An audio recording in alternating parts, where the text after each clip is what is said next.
They discovered the shocking truth behind Paul's reference to slavery in his letters.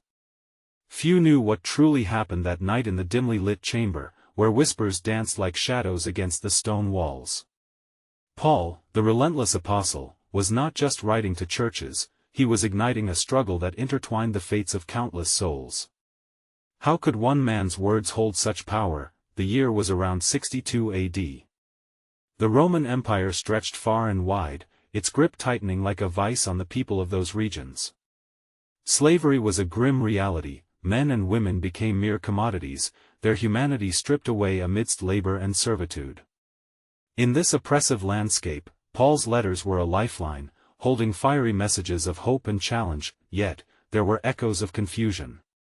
The ink dried on parchment like the tears of those who listened in silence, grappling with the paradox of faith and bondage. Paul spoke of freedom in Christ, but why did he acknowledge the system while urging obedience?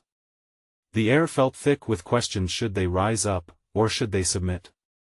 Each line of his writing stirred the hearts of many, igniting both courage and trepidation. As candle flames flickered, illuminating the grave expressions on the faces gathered, one woman dared to voice her thoughts.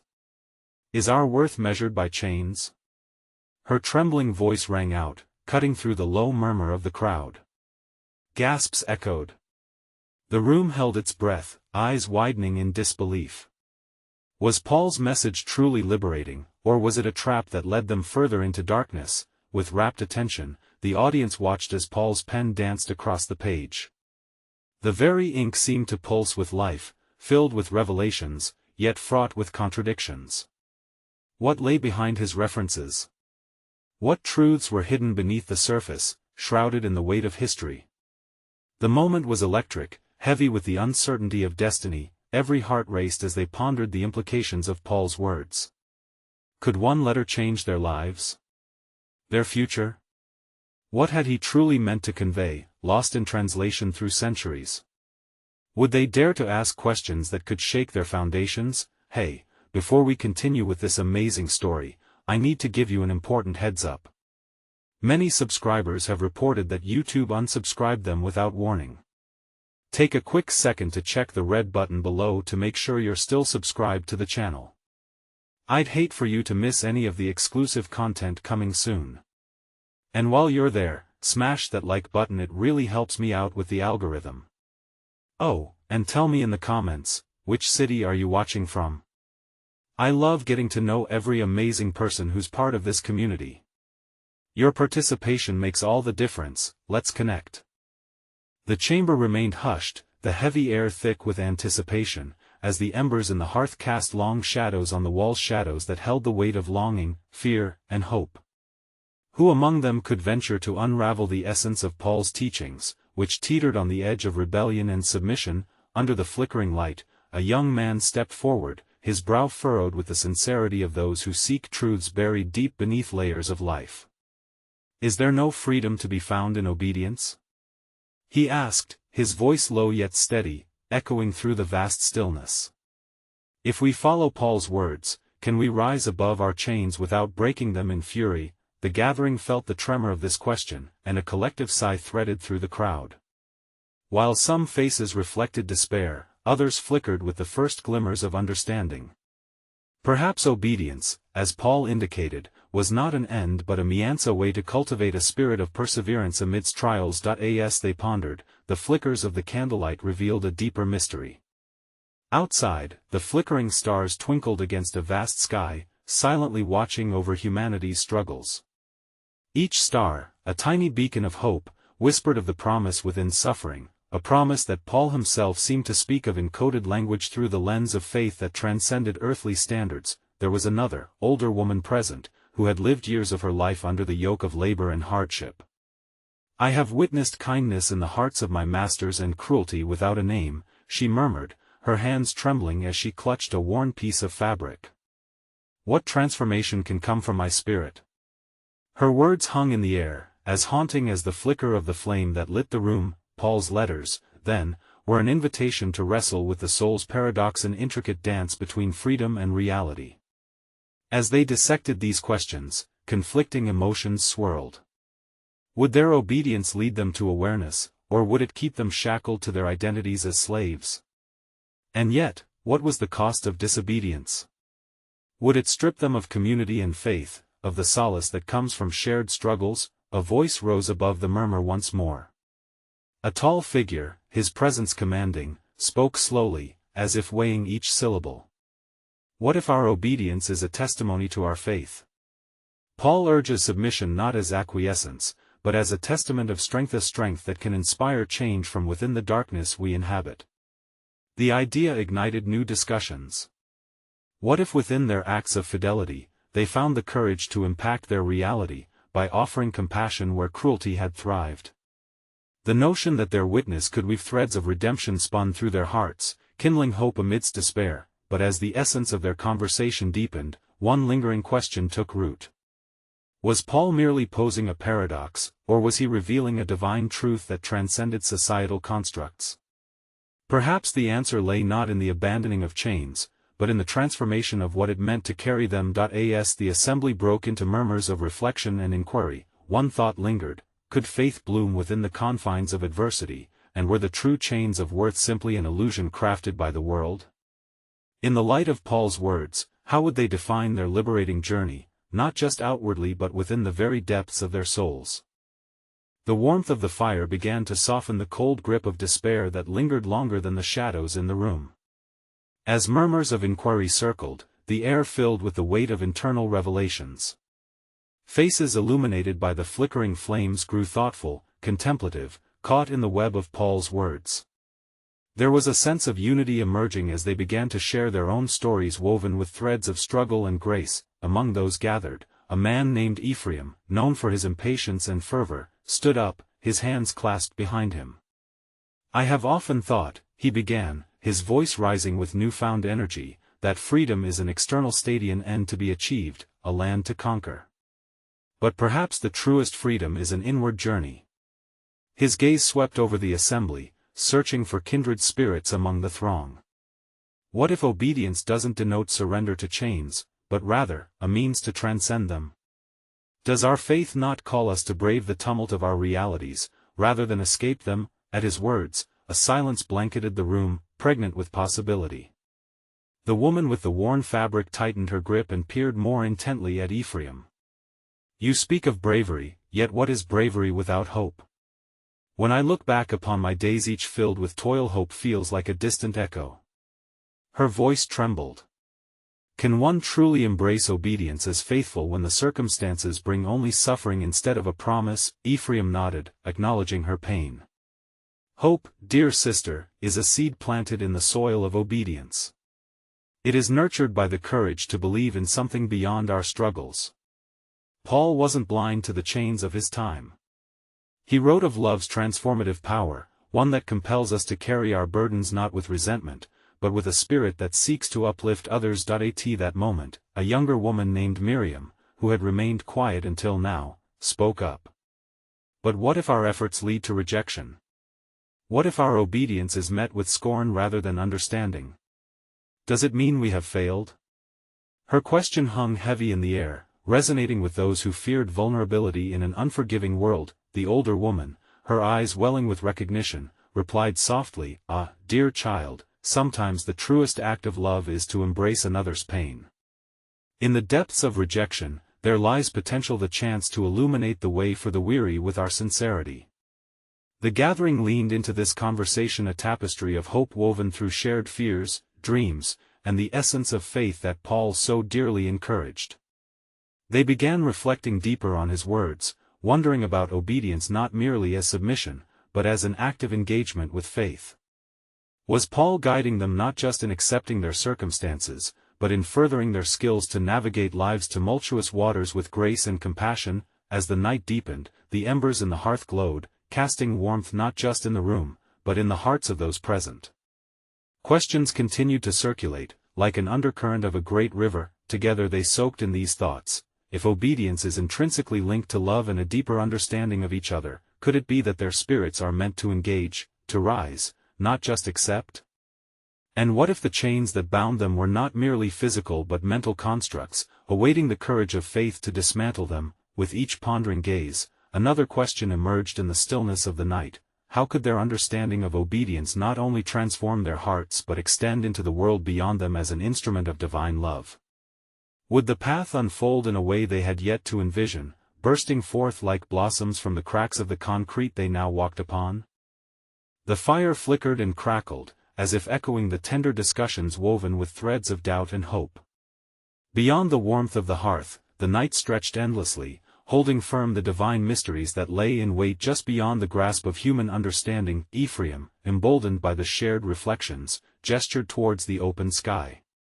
"Look upon the stars," he urged, "for each one shines in its own right, yet they are part of a vast tapestry.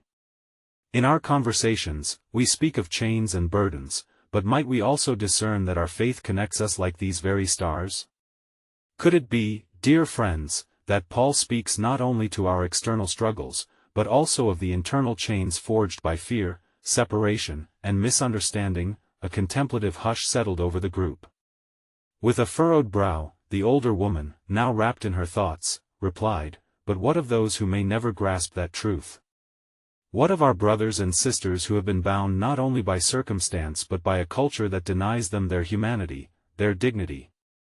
How do we reconcile Paul's words of freedom when the reality of bondage feels so palpable?" Miriam considered the gravity of her words before responding. "I hear you, yet perhaps Paul's reference to slavery invites us to question our own perceptions of power and authority. What if, in our understanding of obedience, we shift our focus from simply complying with the world around us to seeking an inner alignment with divine will?" Ephraim interjected, his voice steady yet passionate, "But is it possible to live in obedience while standing firm against injustice?"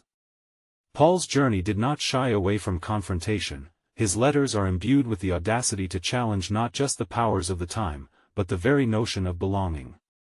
To fight for the voiceless is not merely an act of defiance, it is an embodiment of obedience to a higher calling. The assembly pondered these thoughts as they began to dissect deeper meanings in Paul's teachings. Each word became a pebble dropped into the vast pond of their understanding, creating ripples that beckoned further inquiry.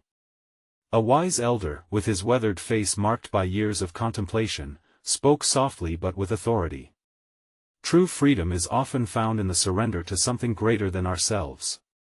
Paul beckons us to a type of obedience that is not rooted in fear, but rather in a desire to honor the divine image in ourselves and others. To recognize that while we are all bound by our struggles, the spirit of liberation lies in acknowledging our unity." A pause lingered, filled with reflections stirred by this understanding, when suddenly Ephraim posed a question that pierced the silence. "And what then, if our strength falters and we stumble? If our obedience to love met with rejection leaves us vulnerable and exposed?" The question echoed through the room, each heart grappling with the potential for failure woven into the very fabric of their lofty aspirations. The younger Miriam, her eyes sparkling with determination, ventured, "Perhaps in those moments, we uncover the deepest truths of our faith, that obedience is an invitation to rise again, echoing resilience even when tides of despair threaten to wash us away." As the gathering continued to converse and reflect, an unseen tension pulled at the air, suggesting that deeper revelations lay just beneath the surface of their understanding. The mystery of Paul's words beckoned them further, urging them to consider not just their obedience but the embodiment of that obedience in the world around them. The flames danced high, illuminating faces refreshed with newfound hope, yet questions hung now like stars in the vast sky. What transformative power might await if they fully embraced a freedom that challenges the bonds of the mind just as fiercely as the chains of the body? Are they prepared to step into the unknown, armed with love and the unwavering spirit of obedience, allowing the light of their collective journeys to shine forth into the world? As dawn painted the horizon with the soft blush of new light, the gathering stirred as though awakening from a shared dream. Shadows stretched and yawned, revealing faces etched with a night's worth of contemplation. The fire had dwindled to embers now, but the discussions ignited within their hearts remained ablaze. Ephraim opened his eyes to the world outside. "Each morning brings a fresh opportunity to seek understanding," he remarked, his voice reflective yet filled with anticipation. "Yet, if our understanding grows only to comfort our hearts, have we truly opened ourselves to the transformative power of divine wisdom?" The elder, whose presence anchored the group, nodded sagely. "Indeed, my son. To comprehend the depths of Paul's wisdom may require us to plunge into the living waters of discomfort. The truths he posed were not merely positional, but personal, addressing the soul's struggle against the chains we often overlook. Can we be brave enough to confront our own slaveries, the fears that confine us in silence, the societal norms that bind us in compliance? Miriam's spirit kindled at this notion, and she replied, "What if the chains Paul speaks of are not just the tangible ones of labor, but also those that shackle our hearts and minds? Fear of judgment, fear of failure, these could be the invisible chains that stifle our calling. Might our endeavor to be freed from one type of bondage lead us to recognize the binds wrapped tighter around our souls?" The questions hung in the morning air as the group walked towards the field, where they might gather produce as part of their day. Tending to the earth felt sacred. It was as if they were participating in a divine rhythm of life. As they worked side by side, the act of labor transformed into a meditation, each handful of soil falling away revealing not just roots and seeds but also deeper and enduring truths. Ephraim paused as he discovered a wildflower, breaking through the hardened earth. "Isn't it remarkable," he said, holding it gently, "that this flower finds the strength to emerge despite the weight above it? There's a lesson in its resilience. If we too become aware of the barriers we face, might we blossom in the midst of adversity?" Could this be what Paul intended when he spoke of freedom? The group shared a collective glance, and the earlier doubts began to morph into a shared curiosity, urging them toward exploration. The older woman ventured, "Are we then tasked with unraveling not only our chains but also those that hold others captive? Freedom could mean more than personal liberation. Could it signify a call to solidarity with those still ensnared?" Miriam, her face alight with inspiration, added, "Yes. By seeking to understand the chains that oppress others, we might compose a symphony of liberation, a harmonious ensemble where obedience is not merely a declaration of our faith, but an aligning of our hearts with the suffering of those around us." For an instant, silence enveloped them like a curtain falling after a powerful performance, but it was soon disrupted by a gentle breeze. Ephraim looked about, sensing the shift in energy. What if our very act of obedience, rooted in love, carries with it the potential to awaken empathy within those we reach? To illustrate the radical availability of God's grace to all? As they continued their labors, a common thread of understanding began to weave through their discourse, knitting their individual reflections into a communal journey. Yet deeper questions remained, wrapped tightly within their discussions, like the roots of the flowers desperately reaching for nourishment despite the barriers of earth that confined them. With the day stretching before them, Ephraim turned to his friends, his brow furrowed in thought. "And if we dare to pursue this freedom together, what cost might we bear? Are we willing to step into the spaces marked by fear and discomfort, knowing that our journey for truth may demand more than we anticipate? What if embracing this vulnerability is the very key to unlocking the true essence of Paul's message?" As they toiled under the sun, the conversations ebbed and flowed like a gentle stream, merging thoughts as they unearthed the intricacies of their contemplations.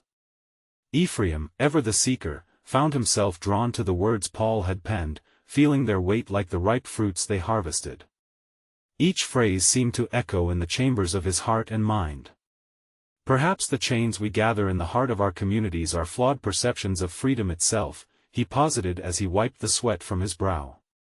"Could it be that the very essence of freedom lies not in severance from all ties but in our connections to one another? Paul's letters grapple with this idea, do they not?"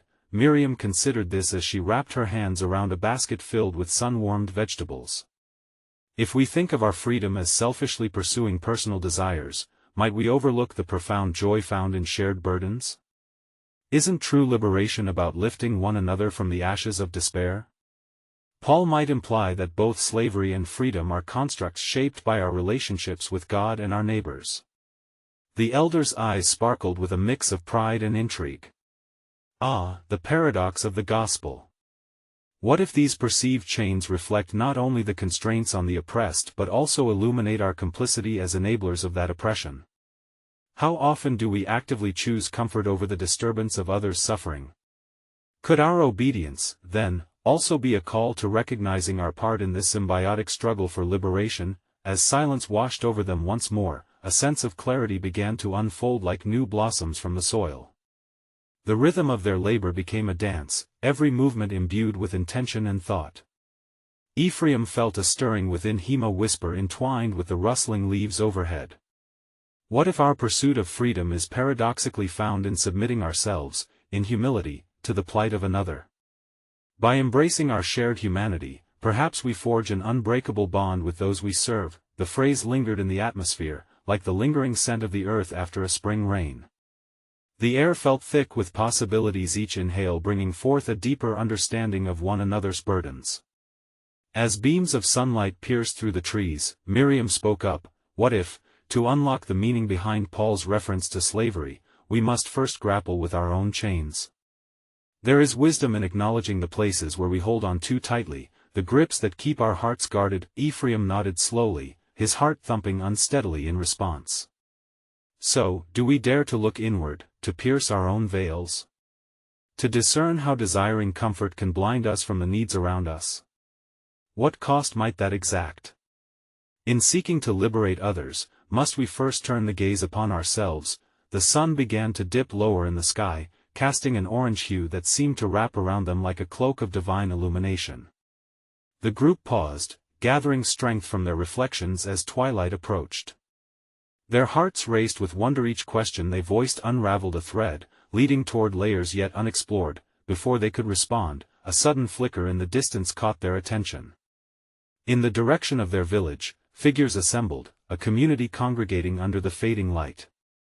The tension of unaddressed fear hung there, palpable in the air like static electricity. Could it be that this moment stands on the threshold of revelation? The elder mused softly. What if our understanding of Paul's words is destined to deepen, intertwined with the very sufferings of those waiting for our attention? Ephraim felt an urge to step toward the gathering, but a tangle of uncertainty gripped him.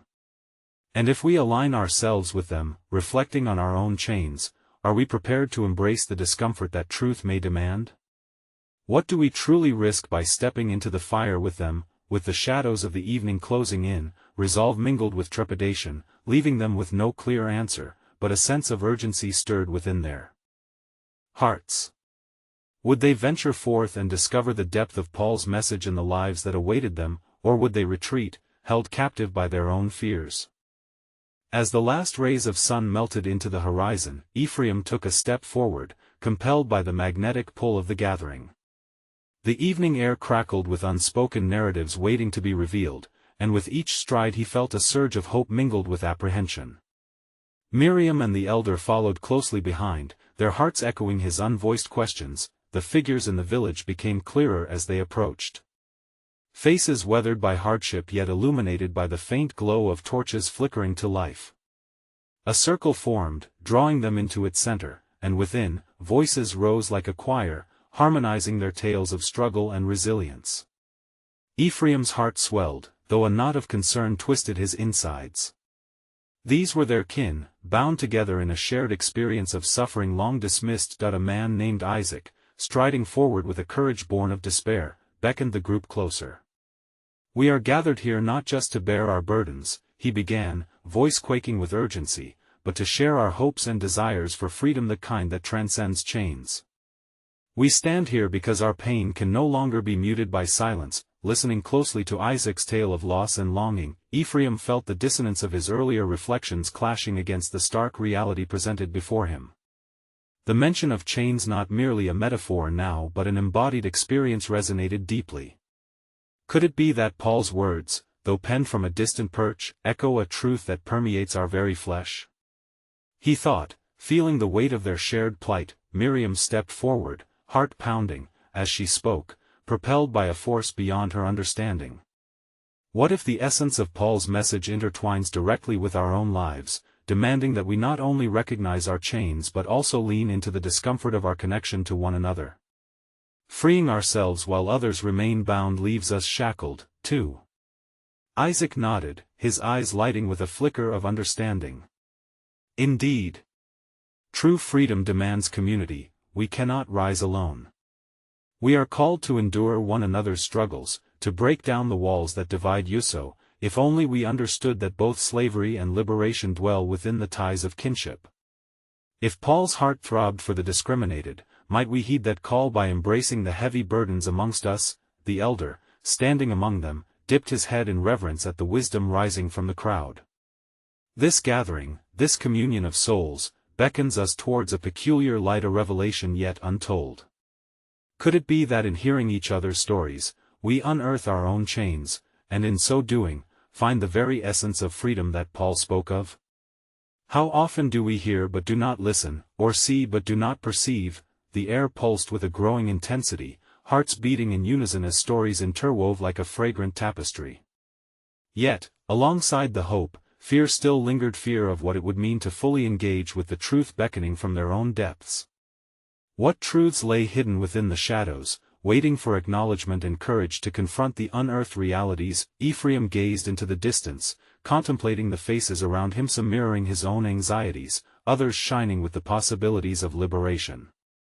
What if, he wondered aloud, the key to unlocking freedom lies not merely in our collective stories but in embracing our roles as agents of change, grappling with the discomfort that truth demands? Are we ready to trade our comfort for the unfurling of justice, and might we find in our surrender a newfound strength that speaks of God's love? Just as the question faded into the evening's embrace, a ripple of unease surged through the circle as whispers of unrest echoed from beyond the gathering. A message of discord wafted into their midst, the echoes of those who resist change, yearning for the status quo to remain untouched.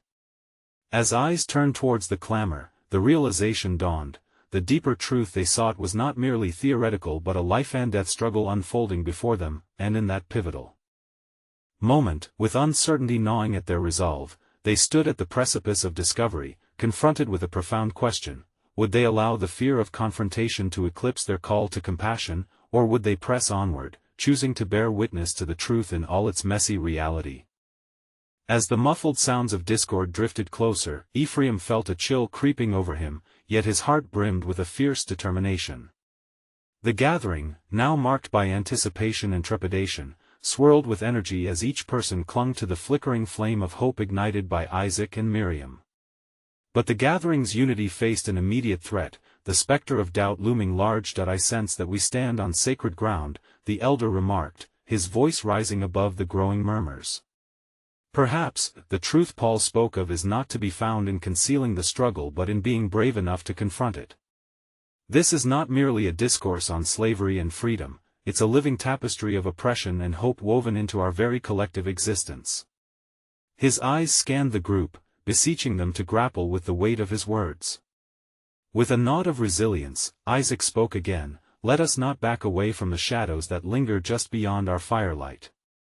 What if the jealousy and anger kindled in the hearts of those beyond us stems from our own unwillingness to define ourselves against injustice? We cannot merely revel in our shared narratives, we must face the disputes that threaten to tear us apart." Miriam, now infused with conviction, exclaimed, "Indeed. In confronting these voices that seek to sow discord, we might find clarity in our mission." Paul's references did not merely speak to the heart of his time but extend to ours. Bindings of every sort exist, and they are as diverse as the stories we carry. We are called not to dwell within our divisions but to connect and confront the uncomfortable truths together. Ephraim, emboldened by their fervor, clasped his hands, feeling the tremor of urgency within him. Yet, how do we seek peace amidst the storm? How can we honor Paul's wisdom while adhering to our innate fear of upheaval? Each rumble outside our circle reminds us they may condemn our pursuit of freedom, sensing a shift that could disrupt everything. How do we hold on to our collective commitment in the face of adversity? As he spoke, the whispers encroached further, their tone sharp. Voices intermingled, some rallying for resistance to the change converging upon them, others angrily insisting that their way of life would be threatened. With each utterance of discord, fear tugged at the edges of their gathering, seeking to unravel their bonds. The elder, sensing the rising tide of tension, raised his staff, its wooden surface worn by years of wisdom. "Brothers and sisters, do not let fear drown out the pleas for justice. We speak of Paul not as a distant spectator but as a guide through the confusion of our struggles. Even now, he urges us to explore not just the essence of chains but the power within this gathering. We are not called to risk our lives on the altar of ignorance but on the journey towards understanding. Ephraim's breath quickened as he observed the faces around him. They were expressions of unity, fear, and uncertainty, all colliding in a powerful swirl of emotion. "But how," he queried, a voice barely above a whisper, "can we dismantle our own fears and embrace this call to action?" Paul's words shine a light but are overshadowed by the looming shadows cast by our society. As the raucous discussion continued to unfold outside, a growing sense of urgency ignited within the group's center. Their vulnerability hung in the air, raw and pulsating, revealing an underlying truth. Despite the storm looming beyond, a sacred understanding was coalescing. Suddenly, a whisper threaded through Ephraim's thought. Could it be that the fulfillment of Paul's promise lay not in weathering the turbulence of change but in finding strength within their shared chaos? The battle against fear surged within him, compelling him to his feet. "What if," he exclaimed, voice steady and strong, "the very confrontation we dread is the crucible by which our liberation is forged? Are we willing to be transformed to Jerby, engaging with the discomfort that lies before us? Might this circle be our light in the tangible darkness?" The crowd silenced for a moment, eyes darting amongst one another, weighing his words against their fears. Could this be the beginning of something profound? Or would they shy away from the risk that true freedom demanded? The question lingered in the air, a silent challenge to each heart present. In a world torn by discord, could they unravel their own chains in the pursuit of communal understanding and solidarity, or would they remain shackled by their own fears? As the moment of silence stretched, Ephraim's heartbeat matched the cadence of the flickering flames. The stillness enveloped the gathering, drawing them deeper into contemplation. Faces, once animated by vehemence and division, began softening, as if the weight of Ephraim's question carried the potential to unlock a shared truth long suppressed. "What if," Miriam interjected softly, her voice threading through the air like a bomb, "our struggles are not merely our own? What if Paul's words were a plea for us to see beyond our immediate chains, to identify the broader tapestry of suffering that spans generations? We know of bondage in various forms, yet how often do we allow ourselves to be burdened by the weight of another's suffering?" The group stirred, questions dawning like the first rays of sunlight breaking through dense clouds. It was a question imbued with an ancient wisdom, the compassionate intertwining of their lives with those who had come before. Ephraim reflected on the ties that bound them, the many stories written in the margins of their own existence, yet rarely spoken. In sharing those unvoiced stories, could they find solidarity in their shared humanity? Isaac, his brow furrowing as these thoughts took form, responded, "Perhaps it is through the act of remembering together that we wrestle with what Paul truly proclaimed. Our individual experiences of oppression could serve as mirrors for understanding one another's burdens. In this light, the shadows we fear may reveal a path forged through empathy, leading towards an unfathomable strength." A sense of communion began knitting threads of connection among the purposeful gazes, and in this deeper state of awareness, Ephraim felt an ember of courage flicker to life. Can we, then, embark on this journey of shared truths, no matter how uncomfortable? Let us not simply be hearers of Paul's wisdom but doers of the communal work he envisioned. When he likened his own trials to the burdens of others, he invited them into a fellowship rooted not in division but in collective resilience. Yet, just as hope sparked between them, the insistent murmurs from outside thickened the air. A chant emerged, raucous and relentless, echoing the twin forces of fear and defiance that threatened to fracture their unity. "Traitors! Abandoning the ways of our fathers!" rang the shouts, crashing against the circle like waves bearing down upon rocks. With each wave of disdain crashing at the edges of their gathering, doubts crept back into the hearts of the assembled group. The elder raised his staff once more, his voice booming with authority laced with warmth. "Recall the stories of our people, those who wandered through deserts not only as individuals but as a collective. Their discomfort bore the possible seeds of liberation, nurture through the ears of those who listened and shared. Our gatherings, our struggles, have always been steeped in something beyond our individual selves." A long shadow fell across Ephraim as he acknowledged the familiarity of the elder's words, knowing they brushed up against the long-held tradition of his ancestors, a truth he held dear yet often saw obscured by personal aspirations and strife. Could it be, he pondered aloud, that our history is ripe with lessons not merely waiting to be recounted but to be lived anew? In enduring this dissonance, can we cultivate understanding as soil that births wisdom and call for freedom? As the clamor outside intensified, Ephraim's spirit sparked a question whose resonance stirred the assembly. What if this is our moment of reckoning? A convergence where discomfort could ignite a worming path towards understanding and rebirth? Among the wreckage wrought by fear lies the unshakable power of our shared narratives, the very fabric of our liberation sewn together by the truth once whispered by Paul. Yet, as the voices of dissent clawed at the edges of their gathering, so too did a potent uncertainty linger. Would they heed the call of their collective consciousness and dive into the depths of discomfort that lay beyond the circle's warmth? Or would they allow fear to recoil from the challenge, forever shackling their hearts in solitude? The question reverberated through their minds, a gentle but insistent echo thrusting into the silence, their reflection now shining brightly in the depths of their souls. As the night pressed on, tension hung in the air like a thick fog, wrapping around the assembled group as they braced themselves for the storm of tumult outside. Ephraim's heart raced, a mixture of fear and hope battling fiercely within him. This was not merely a gathering, it was an awakening. It was time to face the truths that had long lingered in the shadows, hidden by the chains of ignorance, avoidance, and misunderstanding. With resolve igniting deep within him, Ephraim stepped forward, his voice rising above the cacophony of dissent. "Brothers and sisters," he called out, the fire's glow flickering on his earnest face, "we may stand amid the din of conflict and fear, but we must not succumb to the shadows of division. In the face of our struggles, let us remember the invitation Paul has given us. He has urged us to open our hearts and minds, to listen to our kin, and to find strength in embracing one another's stories." Miriam's eyes gleamed with a fierce light, echoing his sentiment. Fear may urge us to retreat into silence, but we were never meant to be confined. In stepping boldly into the unknown, we can discover the kind of freedom that Paul's words speak of, a freedom that is not just for the individual but a shared liberation birthed from empathy and love. The elder, sensing a shift in the energy of the group, nodded slowly. "Indeed, my friends. We are faced today with the opportunity to turn our pain into purpose. Have we not felt the fear that binds us, the anxieties that threaten to fracture our unity? Perhaps in experiencing this discomfort together, we are sculpting the path toward our collective freedom." As the gathering rallied behind Ephraim and Miriam, the voices outside swelled, growing louder and more threatening, but within the circle's heart, a new kind of courage emerged, a collective realization that to face the storm was to redefine their understanding of chains and freedom.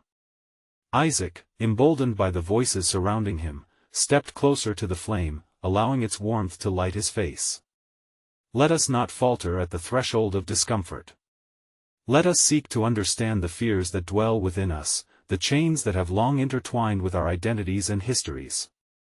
For only then can we confront the chains that ensnare the hearts of others." Their resolve began to coalesce into something powerful, an energy that buzzed and crackled in the cool evening air.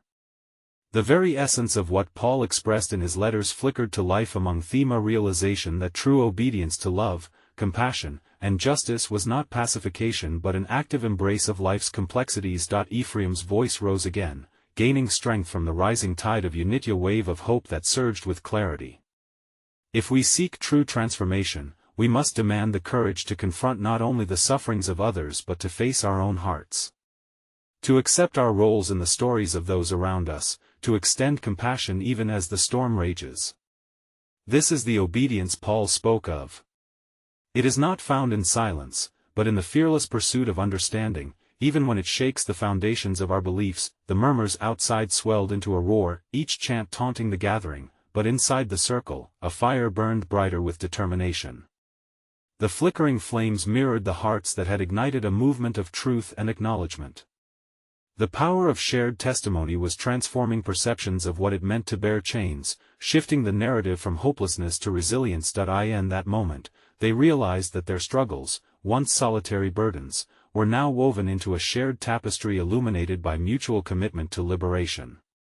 They could be a force that dove bravely into the unknown together, challenging the very structures of oppression that sought to keep them silent. And then, something unexpected transpired. an elder from outside the circle stepped forward, a figure cloaked in shadows but carrying the weight of many untold stories. "You speak of chains," he called out, his voice trembling yet firm. "But are you willing to listen? Are you prepared not only to stand for your freedom but also for ours? For while you seek emancipation from your thoughts of isolation, many are still shackled by chains that bind their bodies and souls." Ephraim felt the weight of the elder's words press against his heart, awakening a truth that resonated deeply with the essence of their gathering. "Yes," he exclaimed, as the flickering flames danced beside him. "We have not just come here for ourselves but to drive forth a movement that transcends our experiences. To forge connections, breaking down the barriers we once clung to in fear, and instead welcoming the beautiful chaos of solidarity." Miriam's heart thudded in agreement. "From our unity, let's ignite a flame of transformation where each voice matters, each story is honored. Let us not simply seek freedom for ourselves, but together claim an unyielding vow to uplift those still lost in their own chains. To turn our outward struggle into an inward revolution of love." As the chant of dissent outside began to slow, those gathered in the circle felt an electrifying anticipation fill the air, a shared understanding of their responsibility to act and to embody the essence of liberation. Together, they could forge a path that led not just to their freedom but to the freedom of every soul wrestling against the chains that bound them. In that twilight moment, a profound realization settled over them like a warm blanket, the revelation that the true miracle lay not in breaking chains but in forging connections. Freedom was not found in leaving others behind but in cultivating a space where unity thrived amidst diversity. Thus, under the span of a vast starry sky, the gathering breathed in that truth, ready to embrace the transformational journey ahead, fueled by a newfound purpose to face the discord, listen to the unheard, and to boldly seek a love that transcends all boundaries. As they stepped forth into the shadows, their hearts aflame with faith and courage, they understood that liberation was a collective endeavor orchestrated by love, and together they would rise unwavering against the tide of darkness. The chains that once bound them were now mere echoes of what they had overcome, and with their shared strength, they would make a symphony of freedom that resounded throughout time, weaving hope into every story yet untold. And in this revelation, a powerful truth emerged, that true obedience lies not in the act of submission but in the reflective awakenings that lead to relentless love and act. A divine call to stand together, undeterred and unbreakable, as they journeyed onward into the light.